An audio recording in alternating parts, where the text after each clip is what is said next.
Hello out there. I don't really know how many people are on right now. Probably 0 right now, but. Cool. Oh, but this is being recorded. My bad. Hello out there, everybody. Thank you for joining this week's Night Sky themed program. We are going to be getting started in about 5 minutes at around 12:30, 12:31. But right now we're going to give everybody some time to log on and get comfortable in their seats and chairs and viewing situations. And I'm going to take a few minutes to step off screen and set up some of the birds that we're going to be sharing. By the way, my name is Nathan. I'm an environmental educator here at VINS, and you'll meet me again in a few minutes. Bye for now.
Hello out there. Again, welcome to VINS's virtual education. Welcome back, I should say, to many of you. My name is Nathan, and I'm an environmental educator here at VINS, and I'm really excited to be sharing this moment with you. This week's theme of virtual education for VINS is the night sky. So, for this particular specific program, I'm going to be sharing with you a couple of creatures who dominate the night sky. You can probably guess what those creatures are going to be, so I'll hold off on specifically saying it right now. But first I want to take a moment to encourage you that if you haven't seen Michelle's video from this Monday that introduces the stellarium, where she shows you how to use it, you should really go and check out our Facebook feed and see if you can find that video It's a wonderful video that teaches you how to use a great tool to explore the night sky. And that was our Monday installment. And don't forget to tune in this Friday when Sarah tells you some more campfire stories, this time inspired by constellations in the sky, some of which you would see using Stellarium. Before we get started with today's program, I do want to take a moment to thank you from the bottom of my heart for sticking with Vince through these hard times where travel is restricted and many nature centers like Vin's are closed down. And as many of you probably know, Vin's is a nonprofit nature center, and our funds come pretty much from admission fees and private donations. So if you would please consider taking the time to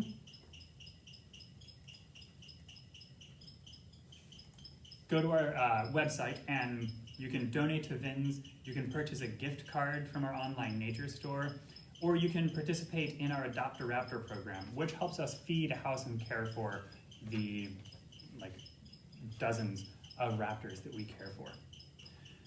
So that is the introduction. I think I'm going to start with a story today.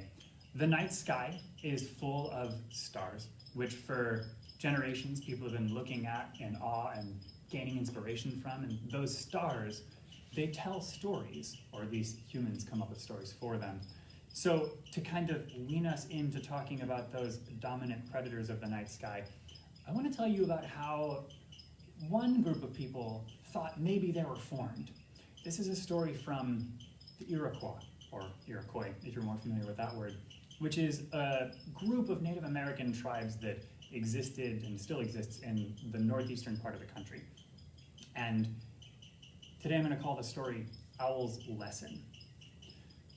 So in the beginning, the everything maker, otherwise known as Ravano, was creating the world. And Ravano had created the mountains, he had created the rivers, he created the forests, he created the sky, he created everything that was on the planet. And there was now time to start creating the animals.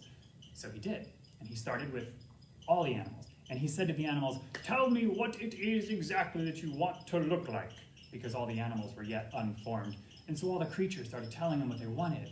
And it came time for Rabbit to say, and Rabbit was very excited. He said to Ravano, "Oh, Rabbit, please give me long fangs like panthers so I can defend myself, and long legs like deer so I can run really far, and claws like eagle. Yeah." And he wanted all these great things. So Ravano said, "It shall be done." And he started forming Rabbit. He added the fur, he added some ears, and then he started working on the legs, and he was stretching the legs, making them really long. And while this was happening, all the other animals, either formed or not formed, they were just kind of prancing about, looking around, preening their feathers, because they knew that it was forbidden to watch Ravano work. They just had to sit patiently for their turn or until they were free to go roam the earth. There was one creature, though, who wasn't being very patient. His name was Owl. Owl was sitting impatiently near Ravano, watching him work, which was forbidden. And so Owl would say, "Ooh, Ravano, that's so beautiful. Ooh, I hope I can have beautiful feathers. Ooh, maybe red like cardinal. Ooh." Ravano shot Owl kind of a be quiet kind of look, but Owl paid no attention to that. And he continued, "Ooh, or maybe I can have a long neck like heron, or a long beak like egret." And he just kept going and going, and Ravano eventually looked at Owl and said, "Owl, turn around, you know it's forbidden to watch me work." And Owl, he turned around for like a second, and then he kept going, and he went back at it, and he was like, "Oh, please don't forget my red feathers, oh, my long neck, oh, and make me really fast like eagle, oh." And finally, Ravano got pretty fed up, and he turned from Rabbit, and he said, "Owl, you must be quiet, but you will not be quiet. For your greed, you will be punished." And he walked over to Owl, and he grabbed Owl, and this is where it gets kind of violent, and he shook Owl madly until Owl's eyes bulged out and became really big. You can think of Owl's bulging eyes today, I'm sure. And then he took Owl's ears and he shoved them into his head. And now Owl doesn't have any ears. And then he took Owl's head and he kind of pressed it down into his body. And now Owl's neck looks like this. He doesn't really have one. And then he took Owl and he threw him up into a tree branch. And then he took a little glob of mud and he said, "You wanted to be so pretty. Well, now for your grade you will be punished." And he slathered the mud all over Owl, who now is just like the color of mud. And Owl, for his part, he was kind of sad on the tree. And he said, "Oh, how will I see now? How will I be so pretty? Oh." And Robino said, "Owl, you will see. Today you've learned a lesson, and you wouldn't listen. You wanted to hear everything and see everything. So now you have magnificent hearing, so that you can hear everything. And now you have huge eyes, so that you can see everything. But you will be condemned to only the night, for I work during the day, and you are not permitted to watch me work."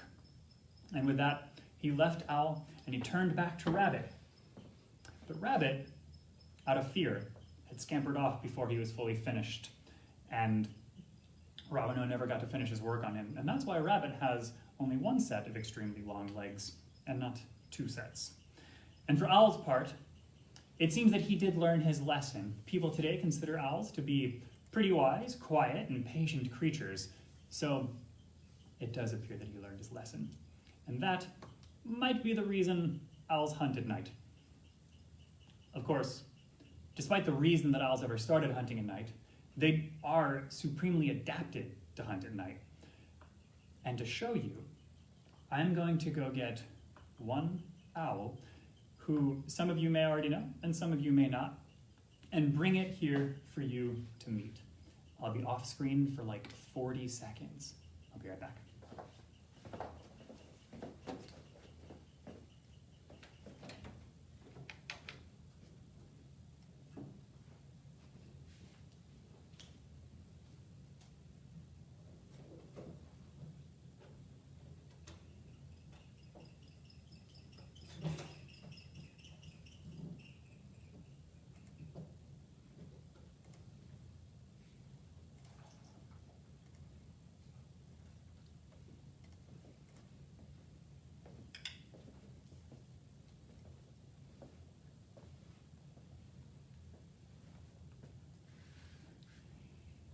This is Aurora. That's his personal name. But his species name is the barn owl. And he's not really mud-colored like the owl from the Iroquois story was. But he is an owl, and later on I'll show you another more mud-colored owl. And the barn owl, though, is a great candidate for stories around the world because the barn owl is all over the world. This species of bird you can find on every continent except for Antarctica. So you can find them in North America, South America, Australia. Here, do you want some food? You can find them in Asia, Europe, and some are bigger than others and some are smaller, but for the most part, this is what they look like. Now, hey, they're a nocturnal creature, which means that they hunt at night. So what makes them such effective nocturnal predators? For the barn owl, it's primarily the shape of his face. You can see, because he doesn't want to eat his food, you can see that he's got this big, round face. And this big, round face is a great hearing apparatus. We call it a facial disc, and it works kind of like a satellite dish. A satellite dish funnels in various waves from its environment and directs them just to the center so that we can watch TV or some other convenient pass-by entertainment stuff. But owls, their facial disc funnels in various sound waves from their environment and guides them directly into their ear holes, which are just on the edge of their facial disc, right behind their eyes. And because they have this facial disc, which is not present in hawks or falcons or eagles, they can hear things most other raptors never would. So it's been demonstrated time and time again with various studies that barn owls are capable of finding their prey by hearing alone. They don't need to see their prey. They just need to hear it. Their seeing, though, comes in handy for not flying face first into trees while they're flying either through an open woodland or the grassland that has maybe a random fence post or two, because that's the kind of habitat that barn owls like to hang out in, is grasslands. They're not really forest creatures like other owls are. Hey, I'm gonna eat that. No. Now Aurora here is about 6 years old. He's been with Fins ever since 2013. And unlike most of our raptors that we have here at Fins, Aurora was actually bred in captivity for the purpose of conservation and education. So in these nocturnal settings, in these nocturnal grasslands, barn owls are awesome mouse hunters. And in a lot of the grasslands throughout the country, the United States, barn owl populations for a few decades were declining kind of a lot. And so this world's best mousetrap kind of creature, their population was disappearing, causing some kind of mild havoc in their ecosystems. So humans, seeing the reason, or seeing this decline in population, and then also determining some of the reasons, one of which was excessive rodent poisoning, because world's best mousetrap eats a lot of mice, humans started educating people about the value of barn owls, but it's hard to educate people about barn owls if you don't have a barn owl, so they also started breeding barn owls for education and, just as importantly, reintroduction into the wild. So many barn owls that Aurora grew up with actually were released back out into the fields and grasslands where they're meant to be. But Aurora was chosen for education, to talk about the plight of owls. Before we move on to the next owl, I was wondering if anybody had any questions about barn owls. And if you do, go ahead and enter them into the chat window on the right side of your screen. And as they're asked, I'll start to answer them.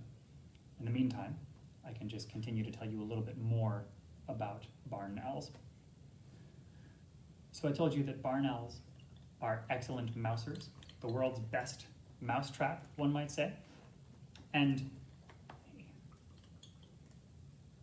that is really represented by the fact that they eat, like 97% of their diet is comprised of mice. And actually,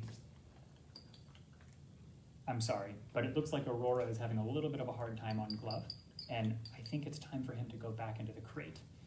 And I can get out a different owl, who looks a lot more like the one that Ravano kind of forced to live at the night. Anyway, bye Aurora. Shortly I'll be back with another one, and I'll answer a couple of questions.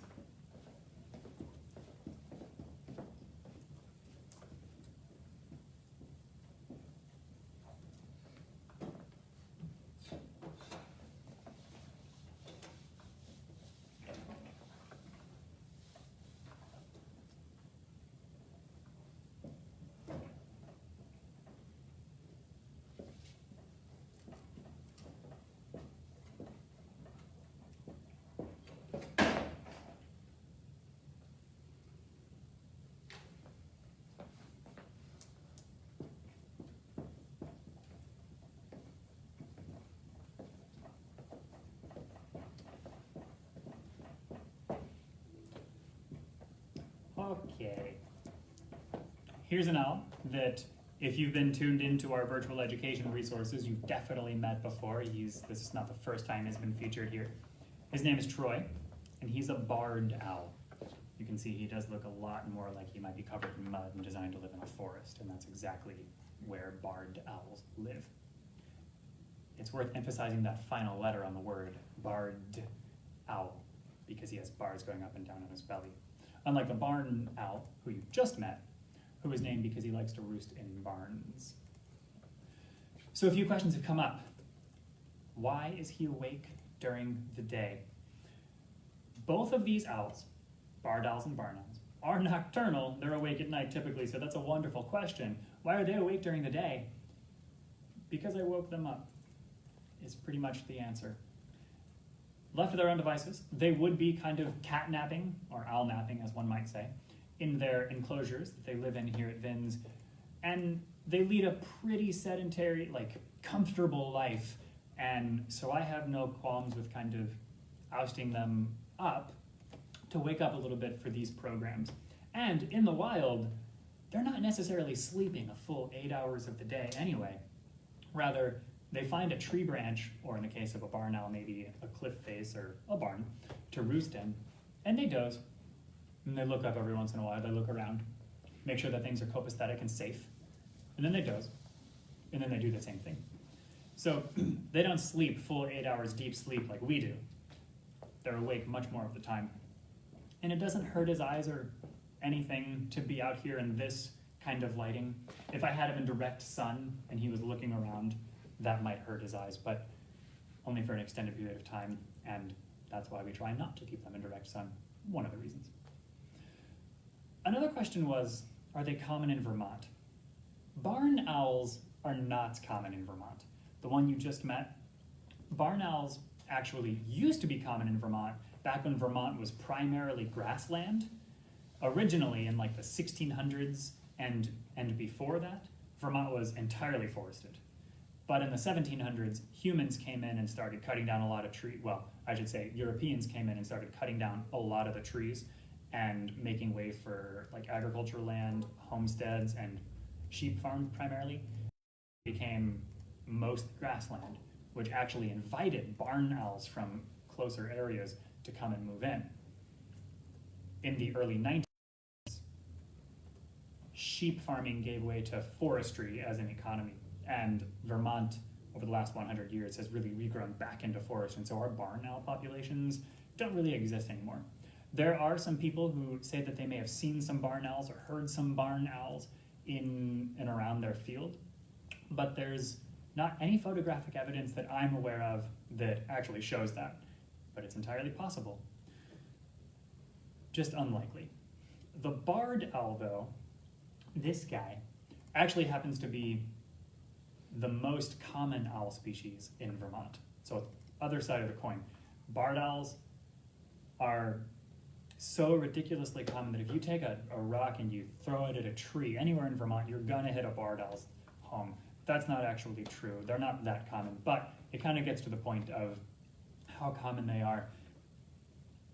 And that's in large part because their primary habitat is forest, which Vermont mostly is. So they really like Vermont. And although the barred owl isn't as exclusively a mouse hunter as the barn owl is, they do themselves eat a lot of rodents. So barred owls eat lots of mice, lots of rats, but they also eat chipmunks, they eat red squirrels, they'll eat small rabbits, they'll eat a much wider variety of foods, including aquatic creatures like frogs or crayfish, or some barred owls are even known to wade into very shallow ponds or slow-moving streams and pull out fish if the fish are moving particularly slow. So these guys are super common. Barn owls are not common in Vermont, but barn owls are widespread throughout the world, whereas barred owls are restricted mostly to the eastern United States. And somebody also asked, will he always be in captivity? And the answer is yes. For these birds that you're meeting here in these programs, whether it's virtual or actually at Vin's, if you meet the bird, most likely it's in captivity for the rest of its life. The barn owl, Aurora, his reason is strictly for education and conservation purposes. He was bred for that purpose. And as such, he was raised with humans. He developed comfort with humans at a very early age and continues to be comfortable. For Troy, though, this guy, his name is Troy, Troy was not bred in captivity, but he will still be with humans for the rest of his life. Back in 2013, around the same time we got Aurora, Troy was hit by a car. And when he was hit by the car, he took damage to his left eye, so now he's blind in his left eye, making it really hard for him to navigate the forests efficiently enough to survive. Similarly, Troy expresses a little bit of brain damage. So when things are scary, like immediately scary, he doesn't jump and fly away like most owls would, like most birds would, in fact. And that slow reaction to fear is something that makes it really dangerous for him to be in the wild. If some possible predator like a great horned owl were to fly by, he might see that thing and he might himself be in full view and the great horned owl be coming right at him and Troy wouldn't fly away. We discovered this just by being very loud around him when he first came here, and we compared his behavior to other barred owls we were intimately familiar with, and ultimately he showed that he wasn't afraid of things, which was a problem.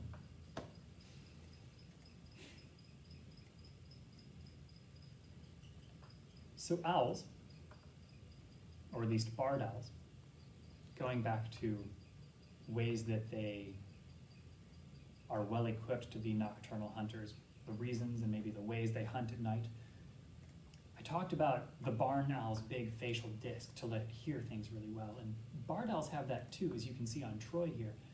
But something that barred owls exhibit really well that barn owls don't exhibit so well are huge eyes. So you remember in that story how Ravana shook Owl so much that his eyes bulged out. Well, barred owl's eyes do certainly look bulged out, but if anything, they're actually kind of stuck in. His eyeballs are actually held in place by a bony set of rings, or plates that form a ring, and it's called the sclerotic ring. You can't see it because it's underneath his feathers, it's part of his skull, but they're locked in place. His eyes are so big that they have to be locked in place by bones to prevent them from falling out and to hold them looking forward. Because inside of an owl's skull, there's 2/3 of that space, 2/3 devoted to eyeball and 1/3 devoted to brain, and very little left that can be devoted to muscles and like connective tissues. So he locks his eyes in place with a bone. And those big eyes are crucial for seeing at night. Because his eyes are so large, he can see in the dark better than most other birds, allowing him to navigate the forest like a champion. And in addition to the big eyes, which let in all of the available light, his eyes are equipped with this interesting and important organ called a tapetum lucidum. Now you may or may not have heard of a tapetum lucidum before, but I almost guarantee you that most of you has seen one. If you've ever shined a flashlight on your dog's eyes, or your cat's eyes, or a raccoon's eyes, or a deer's eyes, and you've seen their eyes glowing back at you, that, what you're seeing, is the tapetum lucidum.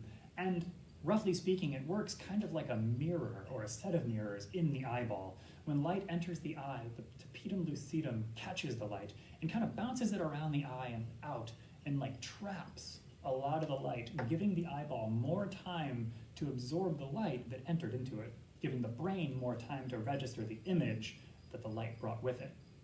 So a lot of nocturnal creatures have this tapetum lucidum.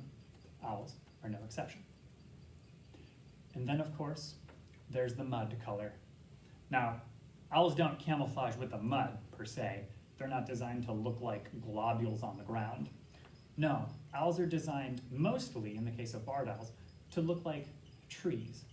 His feathers look just like the bark of the trees in which he sleeps. So he can stay hidden from that possible great horned owl predator or from his possible red squirrel prey. So in order to hunt, all this bird does is perch on a tree branch, cozy up to the trunk, and scan the environment with his eerily moving head. And then he locks in with his facial disc and his eyes on his prey, who never saw him because he looks like a tree. And then he swoops out of the tree, pounces down on his prey, and catches the thing, using his owl talons, which you can't see because his little feather skirt is covering his feet.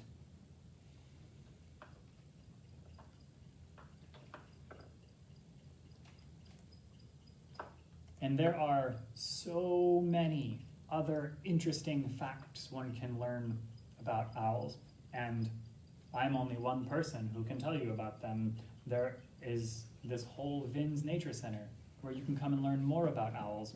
There's also the internet where you can learn even more about owls. So what I'm saying is, there's so much more to learn about owls or about all these creatures that we're learning about. And I encourage you, after this program, after this little video thing, to go and do some of your own research on the internet. Try to look up all the different types of things barred owls like to eat and maybe where exactly they like to live. And in the meantime, it looks like we have a couple more questions that I should take some time to answer. One of them, how fast do they fly? I think a better question is how slow do they fly? Because owls aren't really known for their speed, or at least they're not known for their fast speed. Unlike the peregrine falcon, who people know and love because it can dive at over 200 miles an hour, owls are not fast pursuit flyers. They are actually perch and pounce predators. When they fly pretty slowly. Now they can fly maybe like 10 miles an hour or so if they're swooping from one tree to another, but they're not known for their speed. The barn owl, though, it's worth pointing out, has been clocked at going no faster than 2 miles an hour. I mean, they can fly faster than that, but the point is they can fly that slow. And that's important for barn owls because of the way they hunt, which is not perch and pounce. Barn owls are quartering predators, which means they fly back and forth across a field all night long, kind of gliding on silent wings very slowly with their facial disc pointed toward the ground, listening for mice. 2 miles an hour. And then someone, a woman or a girl named Michelle, asked, how old will Troy live to be? And that's a good question because it definitely varies depending on owl species. Troy, as a barred owl, is likely to live into his late 20s, maybe even early 30s, depending on the individual. That's pretty old for a barred owl. In the wild, they're unlikely to live that old. But in captivity, he's got no predators. He's got a hospital right down the road if anything goes wrong. He's got free food, free lodging, and he's always got safety here. So he'll live to be late 20s, early 30s. And frankly, we don't really know how old he is. By the time he came to Vince in 2013, he was a full-grown adult. And once they're a full-grown adult, it's really hard to tell how old they are. Oh, and it looks like Liz has asked, do they have any predators? And the answer is yes. Although barred owls don't have many predators, there is one distinct predator they have, and it is the great horned owl. A larger owl who inhabits a lot of the same kind of habitats, forests. Luckily for the barred owls, great horned owls tend to stick more to open forests, great horned owls tend to stick to open forests, and barred owls tend to stick to deeper forests, but there is overlap in their range, and great horned owls are big enough to eat barred owls, and they do. Also, there's been plenty of evidence of barred owls eating other barred owls. So it's an owl eat owl world out there, and they just do what they can to survive. Oh, we're losing time, but I do want to do one more thing for everybody, and even invite you to maybe join in at home. There's something that barred owls are known for, something that we've all heard, especially if you've ever been outside in the middle of the night. You probably know what it is. It's the call that they make. And in English, we say that that call is shouting, "Who cooks for you? Who cooks for you all?" So I like to imagine barred owls flying around the forests wearing chef hats and wielding spatulas. Of course, they don't do that, but it's fun to think about. But in owl speak, the way it sounds is, or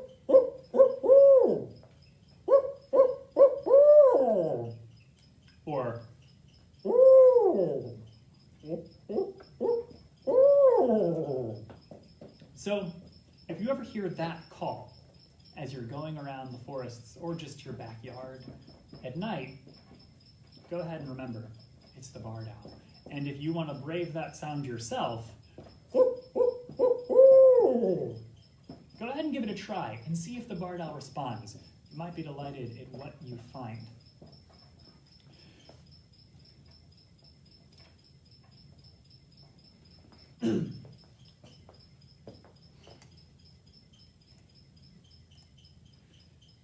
So barred owls, by the way, are one of our most commonly seen patients in our rehab center, which if you see me motion that way, it's because our rehab center is right over there out the window. I can see it. It's like a 5-second walk. And barred owls are one of our most common patients. What is the most common injury we see in barred owls? Turns out to be vehicle collisions. Not because barred owls are hunting cars or because cars are hunting barred owls, but because barred owls are hunting mice, and mice are running across the road, and the road is a really easy place to locate a mouse. So, because there's nothing to hide underneath. So when a barred owl is hunting a mouse and the mouse is running across the road, the barred owl swoops into the road, is tunnel visioned on this mouse, doesn't see the big car, and then often gets hit by the car. So Troy is not a unique story. This is something that happens to dozens of barred owls. One might even say hundreds of barred owls over the years.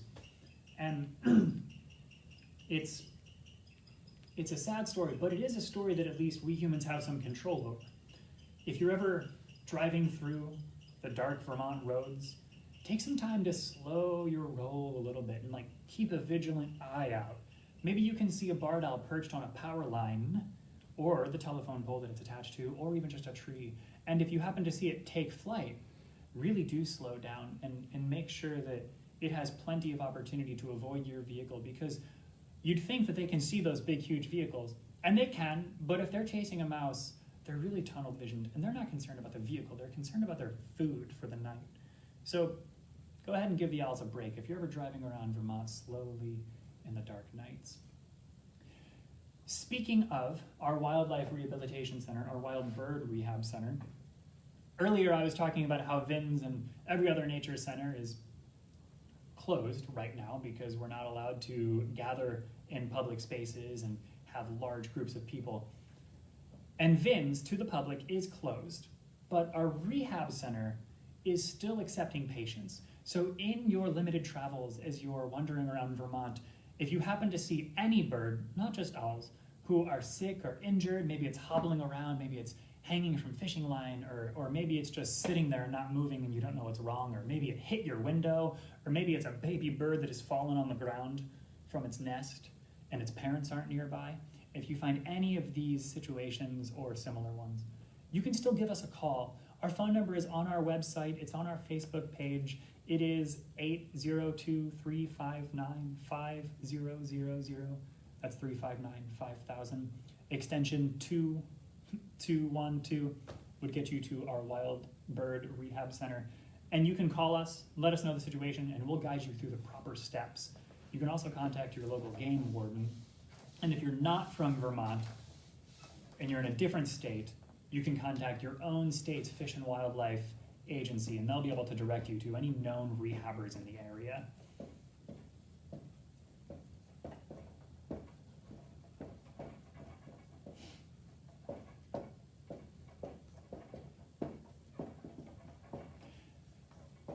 And I want to let you know that some of you asked some questions that I didn't get a chance to answer. I'm sorry, we have some limited time. I don't know what Troy sees, but it's something quite interesting. We only have limited time, and if there were any questions that I didn't answer here on video, oh, he's moving toward our Zen blinds.